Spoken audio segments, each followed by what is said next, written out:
안녕하십니까, 송강입니다. 오늘은 이제 출가한 태자가 사실 이때부터는 이제 포살이라는 호칭으로 표현되는 것이 일반적입니다.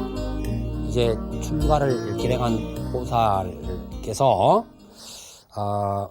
스승을 찾아 나가는 초기 단계의 부분을 설명을 드리도록 하겠습니다.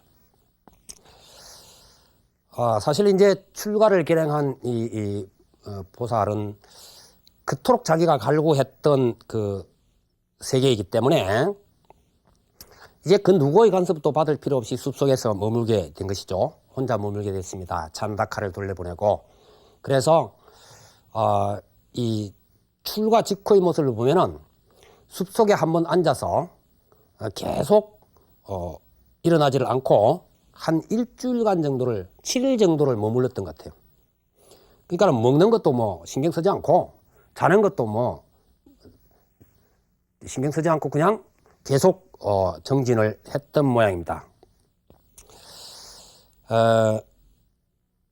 그렇지만은 이게 갑자기 일주일 동안 잠 안 자고 뭐 이렇게 서순다고 해서 갑자기 그 문제 해결되는 부분은 아니었죠.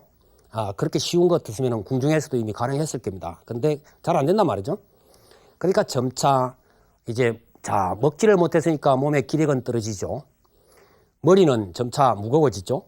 가슴은 더욱 답답해지는 겁니다. 이때 이 심중을 다시 마왕이 나타난 것으로 해서 다음과 같이 표현이 되고 있습니다. 느닷없이 마왕이 나와서 이렇게 유혹을 합니다.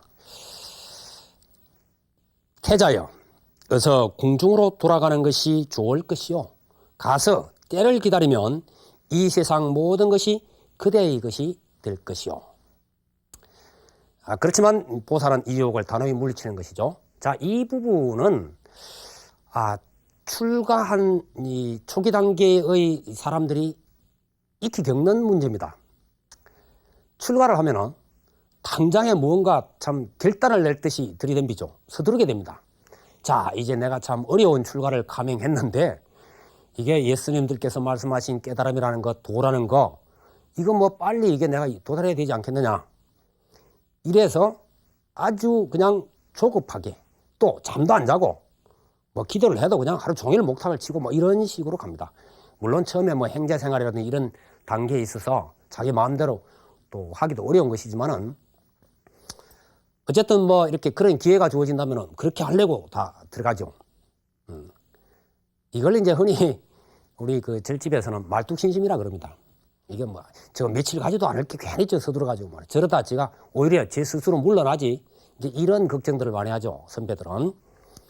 근데 이제 누구나 다 이런 것을 겪는 것 같아요. 저도 굉장히 초기에 막 서둘고 그런 것이 있었는데 잘 안 되더라고요. 괜히 머리만 아프고 더 답답해지고 이럴 때 사실은 에이 뭐 되지도 않는 거 이러고 다시 산을 내려가 버리는 경우들도 상당히 많이 있습니다. 이 보살의 입장도 출가한 입장에서도 아마 궁중의 생활을 다시 생각했던 것 같아요. 이거 뭐 이렇게 해도 안 되는데 내가 이렇게 고생하면서 이거 뭐 할 게 뭐 있나 이런 생각이 얼핏 들었던 모양입니다. 그래서 그래 내가 그 궁중으로 다시 돌아가면 모든 것은 내 건데 내가 이거 뭐 이슬 맞아가면서 숲속에서 먹지도 않고 이거 해봤자 되지도 않는다 이런 생각 들었을지도 모릅니다. 그러나 이것을 단호히 물리칠 수 있었던 것은 원력이죠. 내가 생사윤회의 문제를 반드시 해결하리라, 해탈하리라, 그리고는 일체중생 제도하리라. 이 원력입니다. 이 원력이 없으면 사실은 정진해 나가는 것이 어떤 경우에는 굉장히 어려울 때가 있습니다. 그래서 이 유혹을 물리치고 이제는 걸식에 나서게 됩니다. 다른 출가 사문이 그러하듯이 그릇을 들고 집집이 돌면서 음식을 얻습니다. 음식을 한 그릇 얻어서는 숲속으로 돌아오죠. 그때 뭐 그것은 보편화적인 것이니까 인도에서는 그 당시 누구든지 이 출가한 이들가 이 그릇을 들고 하면은 뭐 다 이렇게 밥을 또 주고 했기 때문에 지금도 뭐 남방에서는 그 전통이 그대로 이어지고 있죠. 여러 집에서 이제 밥을 한 그릇 얻는 거예요. 이것도 없고 저것도 없고 해서. 그래서 이제 숲속으로 돌아와서 그것을 먹습니다. 그런데 이게 보면은 인연 이야기라든지 니다나카타 이런 데서 보면은 음식을 입에 넣고 넘기려고 그러는데 넘어올라 그래요. 그 표현이 그대로 되어 있습니다. 왜? 지금까지 궁중에서 그 부드럽고 인류 요리사가 만든 그 호화로운 음식, 향기롭고 이런 것, 입에서 슬슬 녹는 이런 것들만 먹다가 이게 이제 일반 서민들이 먹는 음식이 그것도 한 집이 아니고 여러 집게 섞였단 말이죠. 그러니 이게 이제 향신료, 그쪽에 특히 향신료 같은 게 종류별로 엄청나게 그 맛이 다르죠. 그런 것들도 뒤섞이고 하니까 이게 막 구토증도 나타나고 또 음식을 억지로 집어넣었더니 속도 뒤틀리고 막 이랬던 것 같아요. 그런 표현이 그대로 드러납니다. 그래서 야, 내가 왜 이렇게 사서 고생이냐 이런 생각이 들었던 것 같아요. 그러나 단호하게 그것도 역시 물리칩니다. 내가 이 정도를 견디지 못한다면은 어떻게 생사의 고통을 내가 능히 벗어날 수 있으리. 이래서는 안 된다. 그리고 이제 다 잡아서 이제 그것을 넘어서는데, 사실 이 먹는다는 부분이 어떤 어느 그 미식이라든지 부드러운 음식에 습관이 되어 있거나 이런 경우에는 처음에 참 조절하기 어렵습니다. 그 음식에 대한 욕심 같은 것도 우리가 뭐 오욕이라 해가지고 그 가운데 이제 음식 부분도 들어가 있는데, 실제적으로 이제 오래 절집에 있었던 이들은 근래 뭐 두 끼 또 한 끼 드시는 분들도 있습니다. 아주 소량의 식사를 뭐 나무새 몇 가지 가지고. 저도 뭐 십수년째 두 끼밖에 안 먹는데 두 끼 먹고도 뭐 제가 활동하는데 전혀 지장이 없습니다. 우리가 이제 관념적으로 세 끼를 밥을 많이 먹어야 건강하고 이런 관념을 가지고 있습니다만 실제로는 그렇지가 않습니다. 어떤 생활을 하기 나름인데, 음식에 대한 이러한 그 욕심이라든지 이런 것들은 사실 출가해서 어느 정도 시간이 지나면은 거의 대부분 이제 사라집니다. 사라지고 뭐 하나의 그 수행을 하기 위해서 혹은 생활을 하기 위해서 어느 정도 먹는 정도 수준이지, 무슨 뭐 맛있는 음식을 먹고 싶어가 뭐 못 견딘다든지, 만일 그렇다면 그 좀 문제가 있는 거죠. 어디에 뭐 맛있는 음식이 있어서 가보자든지 이런 경우는 거의 드뭅니다. 뭐 있는 대로, 있는 반찬 그대로, 있는 대로 아주 소량 가지고 그냥, 그리고 점차 양이 줄어들기 때문에 스님들은 그냥 아주 작은 공기를 깎아서 먹는 정도, 그 정도만 먹어도 그냥 뭐 이렇게 찹니다. 저 또래 정도만 돼도 대체적으로 그 정도 식사로 이렇게 그치는 경우들이 대부분입니다. 근데 처음에는 그게 참 어려워요. 밖에서 뭐 기름진 거 여러 가지 먹다가 절집에 들어와서 먹으려고 그러면, 특히 예를 들어서 바로공양 손 가지고 씻어가 먹는다든지 이런 거 할 때, 불자들도 요즘 수련대에 많이 하죠. 그래서 솔직하게 이제 고백하건데 저도 수련대에 처음 갔을 때 처음 한 끼는 그 물 몰래 버렸습니다. 바로 씻은 물. 아무도 모르게 살짝 버려버리고 그냥 했던 적이 있는데, 버리고 나니까 영 끄름쳐 가더라고요. 야, 다른 이들, 스님들은 평생을 이렇게 사시는데 내가 오늘 며칠 수련대에 와가지고 이 물을 갖다 버린다는 것은 이게 도대체 대먹지 않았다. 그렇게 해서 이제 두 끼부터는 사실 이제 그걸 직접 씻어서 마시고 그랬었는데, 처음에는 못 먹겠더라고요, 저도. 그래서 이렇게 몰래 살짝 이렇게 문 옆에 있어가지고 안 보는 사이에 살짝 버려버렸어요. 저는 나중에 그게 얼마나 자책이 되든지, 그래서 그 뒤부터는 뭐 오히려 더 수련대에 거치는 것이 쉬웠는데, 이런 부분들도 그 니다나 카타 같은 데서는 이제 아주 상세하게 나옵니다만은 뭐 대체로 좀 생략을 드리도록 하고, 보살은 이제 스승을 찾아서 가르침을 찾아 나서게 됩니다. 혼자서 뭐 그렇게 먹지도 않고 해보니까 안 되거든요. 안 되니까 나보다 앞선 이들에게서 뭔가 이렇게 충고도 듣고 가르침을 배워야 되겠다. 이래서 이제 찾아 나서게 되는데, 처음 만난 이가 바가바라고 하는 이였어요. 바가바 선인이라고 표현되는데, 뭐 이도 여러 제자를 거느리고 있었는데 이들은 소위 고행 집단으로 표현되고 있습니다. 그래서 뭐 단식하느니, 뭐 다리 하나 들고 뭐 있느니, 재를 먹느니, 뭐 거꾸로 물구나무 서 있느니, 뭐 갖가지 이런 고행을 하고 있었던 것 같아요. 가만히 지켜보니까 참 자기가 뭐 며칠 굶은 건 아무것도 아니거든요. 그래서 참 대단하시다. 그러나 이 보살의 통찰력은 그냥 그것을 무조건 따라하지 않습니다. 도대체 이렇게 어렵게 고행해서 무엇을 하려고 하는 것입니까? 그러자 바가바 스님이 그렇게 이야기하죠. 이렇게 고행함으로 해서 업장을 소멸시키고 복락이 많은 천상에 태어나거나 아니면 보다 훌륭한 몸매를 갖추고 보다 명문 집안의 사람으로서 다시 태어나는 것이다. 이건 우리 보살님에게는 해당이 안 되죠. 이미 태자 시절에 다 겪어봤던 거라. 그런 쾌락이라든지 이런 것은. 그러나 쾌락의 이면에 도사리고 있는 그 한계성을 이미 알고 출가를 했기 때문에 오히려 그 부분에 대해서 반박을 합니다. 이렇게 어려운 고행을 하면서 왜 하필이면은 생사윤회의 세계로 들어가는 것이냐. 천상세계가 아무리 즐겁다 할지라도 그것이 복이다 하면 떨어진다. 왜 하필은 그렇게 하려고 하는 것이냐. 그건 온당치가 않다. 생사윤회를 벗어나서 해탈해야만 비로소 이것이 수행의 참담 모습이 아니냐. 이렇게는 반박하고는 뭐 여러 가지로 바가바선이 설명하고 하지만은 떠나죠. 떠나서 이제 수소문 끝에 당대 아주 명상대가 선정주의라고 그렇게 표현합니다만은 선정의 대가인 아라라 칼라마와 우타카라마 부타라고 하는 이가 있다는 이야기를 듣고 그 두 선인을 찾아서 나서게 됩니다. 그래서 이제 마가다 국어를 경유해서 가게 되는데 이때 이제 카필라성에서는 그 국사와 대신을 보내서 다시 황공하기를 요청을 하지만은 뭐 태자는 자기 스스로 어떤 그 유혹 같은 것도 이미 다 넘어섰기 때문에 음식 부분이라든지 거처, 잠자리 뭐 이런 이 부분 다 넘어섰기 때문에 단호히 거절하고 마가다로 들어가죠. 마가다는 강대한 나라였습니다. 그리고 그 수도가 바로 경전에 많이 나오고 있는 왕사성이죠. 라자그리하라고 하는 곳인데 여기 들어가서 이제 그 걸식을 하게 되는데 탁발을 하게 되는데 뭐 원체 출중한 인물이기 때문에 그 거동이 아주 심상치 않아서 라자그리아의 소문이 쫙 퍼집니다. 그리고 여코 그 소문은 이 마가다국의 왕인 빈비사라 왕에게까지 전달되집니다. 그래서 빈비사라 왕이 이렇게 멀리서 이렇게 보니까는 정말로 환한 빛이 나오는 듯 거룩한 모습이거든요. 그래서 자기가 손수 나옵니다. 개수리를 타고 나와서 그 앞에 서서 이제 이야기를 하는 것이죠. 이야기를 하면서 결국 자기와 함께 머물기를 권합니다.